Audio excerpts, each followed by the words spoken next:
गौतम बुद्ध की शिक्षाएं आज भी उतनी ही प्रासंगिक और महत्वपूर्ण हैं जितनी लगभग 2500 वर्ष पहले थीं। उनकी शिक्षाएं जीवन के मूलभूत सिद्धांतों को सरल भाषा में व्यक्त करती हैं, जो न केवल आत्मिक शांति प्रदान करती हैं बल्कि हमारी सोच और व्यवहार को सकारात्मक दिशा में मोड़ने का काम करती हैं। इस कथा में हम बुद्ध की शिक्षाओं का सार और उनके महत्व को इस कहानी में बुद्ध के जीवन, उनके धर्मोपदेश और उनके द्वारा दिए गए अमूल्य सबकों को विस्तृत रूप से प्रस्तुत किया जाएगा। बुद्ध का प्रारंभिक जीवन। गौतम बुद्ध का जन्म लगभग 563 ईसा पूर्व में कपिलवस्तु के एक शाक्य वंशीय राजा शुद्धोधन के घर हुआ था। उनका असली नाम सिद्धार्थ था। जन्म के समय ज्योतिषियों ने भविष्यवाणी की थी कि सिद्धार्थ या तो एक महान राजा बनेंगे या महान आध्यात्मिक गुरु। इस भविष्यवाणी से चिंतित होकर उनके पिता ने उन्हें सांसारिक जीवन की सभी कठिनाइयों से दूर रखा और राजमहल के अंदर विलासिता से भरा जीवन जीने की व्यवस्था की।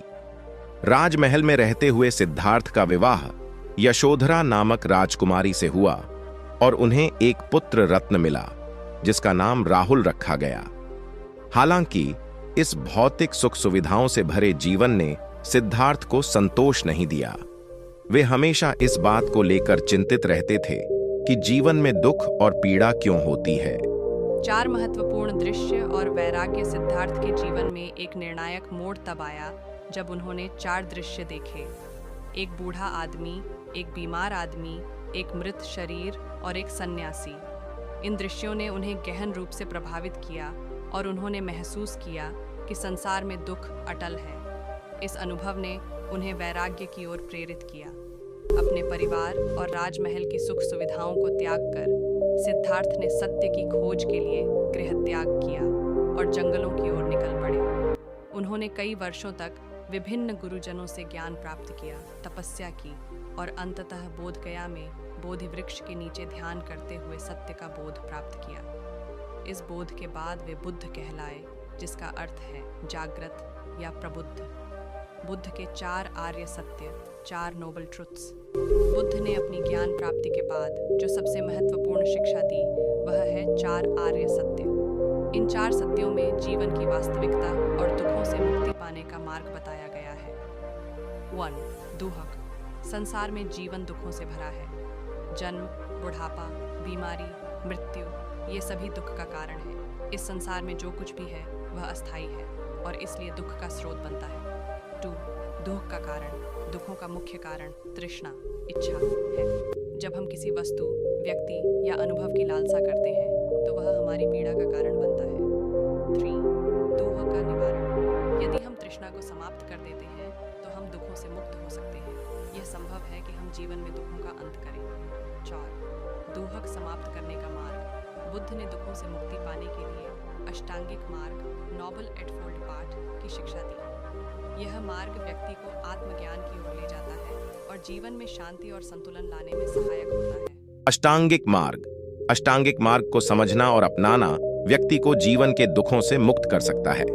यह मार्ग बुद्ध की शिक्षाओं का प्रमुख अंग है और इसमें 8 तत्व शामिल हैं। 1. सम्यक दृष्टि, राइट व्यू।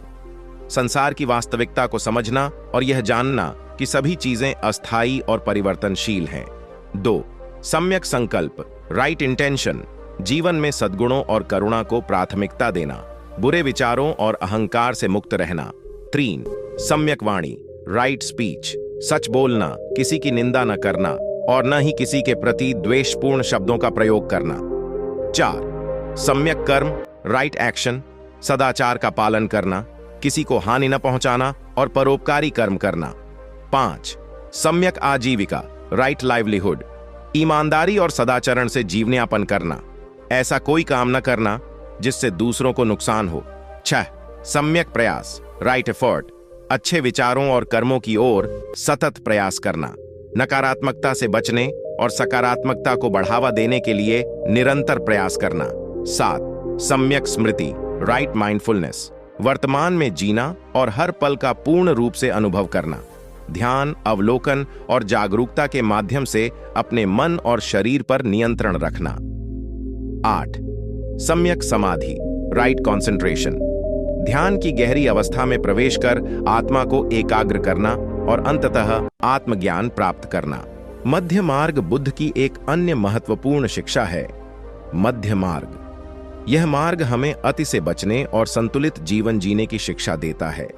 यह न तो भोग विलास की ओर ले जाता है, न ही कठोर तपस्या की ओर। यह हमें सिखाता है कि जीवन में अत्यधिक कठोरता या अत्यधिक लिप्तता दोनों ही अनुचित हैं और हमें एक संतुलित, संयमित और मध्यम मार्ग का अनुसरण करना चाहिए। करुणा और मैत्री, बुद्ध की शिक्षा में करुणा और मैत्री का महत्वपूर्ण स्थान है। वे कहते थे कि सभी प्राणियों के प्रति करुणा और प्रेम होना चाहिए। सभी जीव दुखों से मुक्त होना चाहते हैं, इसलिए हमें उनके प्रति करुणा और दया का भाव रखना चाहिए। बुद्ध ने कहा कि किसी भी व्यक्ति की महानता इस बात से नहीं आंकी जाती कि वह कितना शक्तिशाली या धनी है, बल्कि इस बात से कि वह कितना करुणामय और परोपकारी है। जब हम अपने भीतर करुणा का भाव विकसित करते हैं तो हम न केवल दूसरों की मदद करते हैं बल्कि अपने जीवन को भी शांतिपूर्ण बनाते हैं। ध्यान और आत्मनिरीक्षण, बुद्ध के अनुसार ध्यान आत्मज्ञान प्राप्त करने का एक प्रमुख साधन है। ध्यान के माध्यम से हम अपने मन को शांत कर सकते हैं और आत्मनिरीक्षण कर सकते हैं। ध्यान से व्यक्ति अपनी आंतरिक शक्ति और शांति का अनुभव करता है और संसार के भौतिक बंधनों से मुक्त होकर सच्चे आनंद की प्राप्ति कर सकता है। ध्यान न केवल मानसिक शांति प्रदान करता है बल्कि जीवन के प्रति हमारी सोच को भी बदलता है। हम संसार को एक नए दृष्टिकोण से देखने लगते हैं और जीवन के प्रत्येक क्षण का गहरा अनुभव करते हैं। अनित्य और अनात्म, बुद्ध ने संसार की अस्थिरता, अनित्य और अनात्म की अवधारणा को भी समझाया। वे कहते थे कि इस संसार में कुछ भी स्थायी नहीं है। हर चीज का जन्म होता है, उसकी एक अवधि होती है और फिर उसका अंत होता है। यही संसार का नियम है। इस अस्थायी संसार में अपनी आत्मा को जानना और उसे सांसारिक मोह माया से मुक्त करना ही जीवन का उद्देश्य है। बुद्ध की शिक्षा यह थी कि हमें अपने भीतर के शुद्ध और स्थायी आत्मा को पहचानना चाहिए और संसार की अस्थायी चीजों से बंधकर दुखी नहीं होना चाहिए। नैतिकता और आत्मसंयम, बुद्ध की शिक्षाओं में नैतिकता और आत्मसंयम का भी महत्वपूर्ण स्थान है। उन्होंने कहा कि हमें अपने जीवन में सदाचार का पालन करना चाहिए। नैतिकता का पालन केवल दूसरों के प्रति अच्छा व्यवहार करना नहीं है, बल्कि यह अपने स्वयं के मन और आत्मा को शुद्ध करने का एक साधन भी है। आत्मसंयम का अभ्यास व्यक्ति को बाहरी प्रलोभनों से बचाता है और उसे अपने आंतरिक शांति की ओर ले जाता है। आत्मसंयम से व्यक्ति का मानसिक और आत्मिक विकास होता है और वह जीवन के दुखों से मुक्ति की दिशा में अग्रसर होता है। निष्कर्ष, गौतम बुद्ध की शिक्षाएं आज भी उतनी ही प्रासंगिक हैं जितनी उनके समय में थीं। उनकी शिक्षाएं न केवल आध्यात्मिक मार्गदर्शन देती हैं, बल्कि हमें जीवन की कठिनाइयों से निपटने और एक सुखमय और संतुलित जीवन जीने का मार्ग दिखाती है। दुख और पीड़ा इस संसार का एक अभिन्न हिस्सा है, लेकिन बुद्ध ने हमें सिखाया कि हम अपने भीतर शांति, प्रेम और करुणा को विकसित करके इन दुखों से मुक्त हो सकते हैं। दोस्तों, कहानी आपको कैसी लगी? अगर अच्छी लगी तो प्लीज अकेला टाइगर चैनल को लाइक करें और अपने दोस्तों को शेयर करें ताकि मुझे मोटिवेशन मिले। और मिलते हैं नेक्स्ट कहानी। मैं तब तक आप सभी को नामोह बुद्धा।